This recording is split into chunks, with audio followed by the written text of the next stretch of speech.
Hey everyone, happy Monday. Thank you so much for joining us on Eastview Devotionals. If you're new to Eastview Devotionals, welcome. We offer Devos Monday through Friday from different people at Eastview, different pastors. And so, once again, thank you if you're new. And if you've been with us since the beginning, welcome back. Today, we are jumping into John 15, and we're looking at really this whole section, John 15, 1 through 17, is just a lot of golden, familiar, solid verses that we get from Jesus. And so I tell you, we're just going to look at the first verse of John 15. And we're going to talk about the significance of Jesus's words when he says that he is the true vine, and why that's really important. In order to know how important it is, we got to look at the Old Testament. So what I'm going to do is I'm going to read Psalm 80, a couple verses out of Psalm 80, just to give an example of what I'm getting at. So Psalm 80, verse 7 and 8 says this. Restore us, God Almighty. Make your face shine on us, that we may be saved. You transplanted a vine from Egypt. You drove out the nations and planted it. Verses 14 through 17 say this, skipping down. Return to us, God Almighty. Look down from heaven and see. Watch over this vine. The root your right hand has planted. The son you have raised up for yourself. Your vine is cut down. It is burned with fire. At your rebuke, your people perish. Let your hand rest on the man. At your right hand, the Son of Man you have raised up for yourself.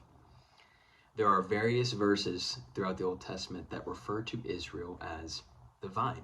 The reason this is significant for what Jesus says in John 15, in distinguishing himself as the true vine, is because when he's talking to the disciples in this moment, what they had been taught, how they had been raised as Jewish, is that they relied on their ancestral genealogy for salvation. Many of them did.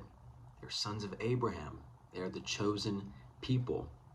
But what Jesus is saying to them is that salvation comes through me, that he is the one way to the Father.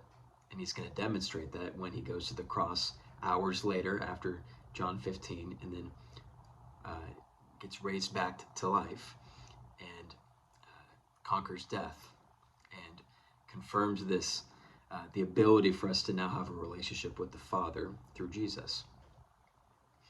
So the significance of Jesus being the true vine is that he is confirming that he is the way to God. It's not through any other way, through any other history, through any other person, through any other genealogy or descendant or inheritance. It's through Jesus. And so for us, what we see throughout the whole Gospel of John, and what we are reminded of, is that the focus is on Jesus being the Son of God, and that we ought to believe in him and follow him because he's the way to the Father. He's the way to heaven. He's the person that we ought to follow. So as you read these verses throughout John, you should ask yourself, why does Jesus say the things that he says? And so hopefully today, that gave you a picture of the significance of Jesus being the true vine.